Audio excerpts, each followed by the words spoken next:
1978 ഞാൻ ആദ്യമായിട്ട് അഭിനയിക്കുന്നത്. തിരുവനന്തപുരത്ത് എൻ്റെ വീട്ടിൻ്റെ മുമ്പിലാണ്. അതിൻ്റെ 47 വർഷങ്ങൾ കഴിഞ്ഞിട്ട് തിരുവനന്തപുരത്ത് വെച്ച് തന്നെ ഞാൻ ഉൾപ്പെടുന്ന ഒരു ഇൻഡസ്ട്രിയുടെ ഒരു ദൗർഭാഗ്യമായ ഒരു കാര്യത്തിനെക്കുറിച്ച് സംസാരിക്കാൻ ഇടവരുന്നത്. അതിലധികം വളരെയധികം വിഷമമുണ്ട്. ഇങ്ങനെ ഒരു സംഭവം മലയാള സിനിമയിൽ നടന്നു. മോഹൻലാൽ എവിടെയായിരുന്നു, ഒളിച്ചോടിപ്പോയി എന്നൊക്കെ പറഞ്ഞു. ഞാൻ ഒരിടത്തേക്ക് ഒളിച്ചോടിപ്പോയിട്ടില്ല. എൻ്റെ വ്യക്തിപരമായ കാരണങ്ങൾ, ഞാൻ കഴിഞ്ഞ കുറേ നാളുകളായിട്ട് കേരളത്തിലില്ലായിരുന്നു. അതിനോടൊപ്പം എൻ്റെ ഒരു ഡെബ്യൂ ഫിലിമായ ബറൂസ്, അതൊരു 3D ഫിലിമാണ്. അതിൻ്റെ ഫൈനൽ മിക്സ് നടക്കുന്ന സമയമാണ്. ഹിമ കമ്മിറ്റി റിപ്പോർട്ട് വളരെയധികം സ്വാഗതാർഹമാണ്. ഞാൻ 2 പ്രാവശ്യം ആ കമ്മിറ്റിയുടെ മുമ്പിൽ പോയിരുന്ന് സംസാരിച്ച ആളാണ്. എന്നോട് ചോദിച്ച ചോദ്യങ്ങൾക്കൊക്കെ ഞാൻ മറുപടി പറഞ്ഞു. അമ്മ എന്ന് പറയുന്ന ഒരു അസോസിയേഷൻ, അതൊരു എന്താ പറയുക, ഒരു ട്രേഡ് യൂണിയൻ സ്വഭാവമുള്ള ഒരു അസോസിയേഷനൊന്നുമല്ല.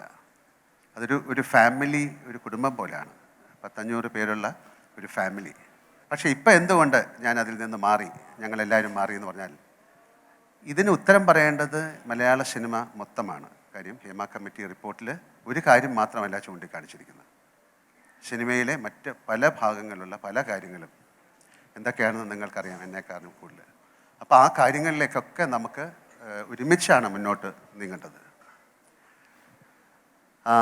എന്തിനും ഏതിനും അമ്മ എന്ന് പറയുന്ന സംഘടനയുടെ ഒരു കമ്മിറ്റിയെ കുറ്റപ്പെടുത്തുന്നതായിട്ടാണ് ഞങ്ങൾ കണ്ടത്. അതിൽ തെറ്റുകളുണ്ടാകാം, അതിനെക്കുറിച്ച് നമുക്ക് പിന്നീട് സംസാരിക്കാം. അപ്പോൾ അങ്ങനെ ഒരു കാര്യം വന്നപ്പോൾ ഇത് എല്ലാവർക്കും തുറന്ന് സംസാരിക്കാനുള്ളൊരു വേദിയായി മാറണം. എല്ലാത്തിനും നമ്മളല്ലല്ലോ ആൻസർ ചെയ്യേണ്ടത്. ഒരു സംഭവം നടന്നാൽ അതിൽ അമ്മ എന്ന് പറയുന്ന സംഘടന അല്ല ആൻസർ ചെയ്യേണ്ടത്. അപ്പോൾ അതിലേക്ക് ഏറ്റവും കൂടുതൽ ശരങ്ങൾ വരുന്നത് എന്നിലേക്കും എൻ്റെ കൂടെ ഉള്ള ബാക്കിയുള്ള ആൾക്കാരിലേക്കാണ്. ഞാൻ ഞങ്ങളുടെ അഡ്വക്കേറ്റ്സും അതിലെ സിനിമയിലെ തലമൂത്ത ആൾക്കാരുമായിട്ടും അതിൻ്റെ ബാക്കി മേഖലകളിൽ പ്രവർത്തിക്കുന്ന എല്ലാവരുമായിട്ട് സംസാരിച്ചെടുത്തൊരു തീരുമാനമാണ്. അങ്ങനെയാണെങ്കിൽ ഞങ്ങൾ ഇതിൽ നിന്നിപ്പോൾ മാറി നിൽക്കാം. ഒരു പ്രസിഡൻറ്റ് അല്ലെങ്കിൽ സെക്രട്ടറി അങ്ങനെയുള്ള ഒരു സ്ഥാനത്തും തുടരാൻ ആർക്കും അധികാരമില്ല. എല്ലാവരോടും ചോദിച്ചു, അവരുടെ അനുവാദം വാങ്ങിച്ചിട്ടാണ് ചെയ്തത്. അതൊരു ഗൂഗിൾ മീറ്റിലൂടെ ഞങ്ങൾ റിപ്പോർട്ട് ചെയ്തിട്ടുണ്ട്. ഞങ്ങൾ എന്താണ് ചെയ്യേണ്ടത്?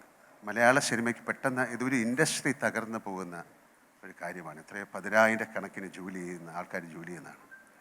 ഞാൻ എൻ്റെ ജീവിതം തുടങ്ങുന്നത് മദ്രാസിൽ നിന്നാണ്. അന്നൊന്നും ഒരു തരത്തിലുള്ള സൗകര്യങ്ങളുമില്ല. ആ സൗകര്യങ്ങളിൽ നിന്ന് പിന്നെ മലയാളം എൻറ്റിറ്റി വൈസ് ചെറിയൊരു സ്ഥലമാണ് കേരള. ഞങ്ങൾ വളരെയധികം കഷ്ടപ്പെട്ടു. കഷ്ടപ്പാടിനെ കുറിച്ച് പറയല്ല, വളരെ കഷ്ടപ്പെട്ട് ഉണ്ടാക്കിയെടുത്ത ഒരു ഇൻഡസ്ട്രിയാണിത്.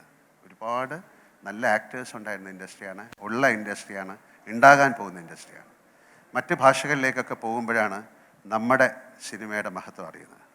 അപ്പോൾ ദയവ് ചെയ്ത് ഈ ഒരു ഫോക്കസ് ഞങ്ങളിലേക്ക് മാത്രമായി ഈ സിനിമ ഇൻഡസ്ട്രിയെ തകർക്കരുത് എന്നൊരു അഭിപ്രായം എനിക്കുണ്ട്. ദയവ് ചെയ്ത് ഈ ഒരു ഫോക്കസ് ഞങ്ങളിലേക്ക് മാത്രമായി ഈ സിനിമ ഇൻഡസ്ട്രിയെ തകർക്കരുത് എന്നൊരു അഭിപ്രായം എനിക്കുണ്ട്. കാരണം എല്ലായിടത്തും ഇതിന് പുറകെ ഒരു സർക്കാരുണ്ട്, അവരെ നിയമിച്ച ഒരു കമ്മിറ്റിയുണ്ട്, സർക്കാർ അതിനുള്ള തീരുമാനങ്ങൾ എടുക്കുന്നുണ്ട്, പോലീസുണ്ട്. ഇതിൽ ഒരു കുറ്റം ചെയ്തു എന്ന് പറയുന്നവർക്ക് പിന്നാലെ പോലീസുണ്ട്, അതിൻ്റെ റിപ്പോർട്ടുകൾ തയ്യാറാക്കിക്കൊണ്ടിരിക്കുകയാണ്. ഇത് കോടതി വരെ എത്തി നിൽക്കുന്നൊരു വിഷയമാണ്. നമുക്കിതിൽ നിന്ന് മാറി നിന്നുകൊണ്ട് ഒരുപാട് പേര് പറയുന്നു ഇങ്ങനെയല്ല ചെയ്യേണ്ടത്, ഇങ്ങനെയാണ് ചെയ്യേണ്ടത്, അത് ചെയ്തത് ശരിയായില്ല. അവർ വരട്ടെ മുന്നോട്ട്, ഒരു ഇലക്ഷൻ വയ്ക്കാം. നമുക്ക് മറ്റ് ഭാഷകളിൽ നിന്നൊക്കെ നമ്മളെ വിളിച്ച് ചോദിക്കുന്നുണ്ട് ഞങ്ങൾ എന്താണ് ചെയ്യേണ്ടത്. അപ്പോൾ നിങ്ങളൊരു കമ്മിറ്റി അതുപോലെ തുടങ്ങാനാണ് പറഞ്ഞത്. ഒരുപാട് പേർക്കുള്ള പ്രോബ്ലം ഇവിടെ നിന്ന് തുടങ്ങട്ടെ, കേരളത്തിൽ നിന്ന് ഒരു വലിയ മൂവ്മെൻ്റായിട്ട് ഇത് മാറട്ടെ. ഇത് എല്ലാ മേഖലയിലും വരണം എന്നാണ് ഞാൻ ആഗ്രഹിക്കുന്നത്. നമുക്കിപ്പം ഇതിനു മുമ്പ് എന്താണ് നടന്നത്? വളരെ ഇന്ത്യ കാണാത്ത ഒരു വലിയ ദുരന്തമാണ് നടന്നിരുന്നത്, ഒരു ഉരുൾപൊട്ടൽ. പക്ഷെ അതിനെയൊക്കെ നമ്മൾ അതിജീവിച്ചു. പ്രളയം, അതൊക്കെ അതിജീവിച്ചു. നിരപരാധിയായ ഒരുപാട് പേര് അതിൽ ഒലിച്ചു പോയിട്ടുണ്ടാകാം. പക്ഷെ അതൊക്കെ മറന്നുകൊണ്ട് നമുക്കിതിനെ റീകൺസ്ട്രക്ട് ചെയ്തെടുക്കണം. ഞാനപ്പം ഒരു അമ്മയുടെ പ്രസിഡൻ്റ് എന്നുള്ള രീതിയിലല്ല, കഴിഞ്ഞ 47 വർഷം സിനിമയുമായിട്ട് സഹകരിച്ച് ഒരുപാട് മലയാള സിനിമയ്ക്ക് ഏറ്റവും നല്ല സമയമുള്ള ഒരു കാലമാണിത്. സൗത്ത് ഇന്ത്യൻ ഫിലിംസ് എല്ലാം നോർത്തിലും അല്ലെങ്കിൽ ഇന്ത്യ മുഴുവനും അല്ലെങ്കിൽ പാൻ ഇന്ത്യ അല്ലെങ്കിൽ ഇൻ്റർനാഷണൽ, ഇപ്പോൾ കാനിലൊക്കെ ഒരുപാട് സിനിമകൾ ശ്രദ്ധിക്കപ്പെടുന്നൊരു സമയമാണ്. ഇത് വലിയ നാഷണൽ ന്യൂസായി ഇൻ്റർനാഷണൽ ന്യൂസായിട്ട് ഈ വ്യവസായം തകർന്നു പോകരുത് എന്ന് ആത്മാർത്ഥമായിട്ട് ആഗ്രഹിക്കൂ. നിങ്ങളും എന്നോടൊപ്പം ആഗ്രഹിക്കൂ. തീർച്ചയായിട്ടും അതല്ലേ പറഞ്ഞത്, അതിന് നിയമമുണ്ട്, തീർച്ചയായിട്ടും കൊണ്ടുവരണം. ഞാൻ വിചാരിച്ചാലാണോ നടക്കുന്നത്? അതിന് പോലീസുണ്ട്, ഒരു ഗവൺമെൻറ് മെഷീനറി ഉണ്ട്, കോടതിയുണ്ട്. അത് അവർ ചെയ്തുകൊണ്ടിരിക്കുന്ന ഒരു കാര്യമല്ലേ. അതിനെക്കുറിച്ച് ഞാൻ ഇതിൽ കൂടുതൽ എന്താണ് പറയുന്നത്? ഇത് ഇപ്പോൾ ഈ WCC അമ്മ എന്നൊക്കെ ഉള്ളൊരു വിഷയം വിടൂ, മലയാള സിനിമയെ പറ്റി സംസാരിക്കൂ. അതിൽ എന്ത് വേണമെങ്കിലും ചെയ്യാൻ തയ്യാറല്ലേ? ഇത് എവിടെയാണ്? സിനിമയിലല്ലാതെ എത്രയോ സ്ഥലത്ത് നമ്മൾ കേൾക്കുന്നതാണ്. നമ്മൾ എന്താ ചെയ്യുന്നത്? നമുക്ക് മുഖമറിയാത്ത അല്ലെങ്കിൽ നമുക്ക് പരിചയമില്ലാത്ത ഏതൊക്കെയോ കാര്യങ്ങൾ പല സ്ഥലത്തുനിന്നും കേട്ടിട്ടുണ്ട്.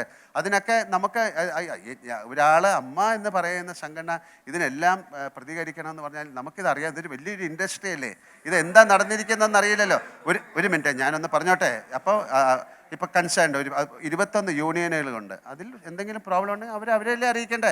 ഞാൻ പവർ ഗ്രൂപ്പിൽ പെട്ട ഒരാളല്ല, എനിക്ക് അതിനെക്കുറിച്ച് അറിയില്ല. ഇങ്ങനെ അറിയുമോ എന്ന് ചോദിച്ചാൽ അങ്ങനെ ഒരു സംഭവം ഞാൻ ആദ്യമായിട്ടാണ് കേൾക്കുന്നത്.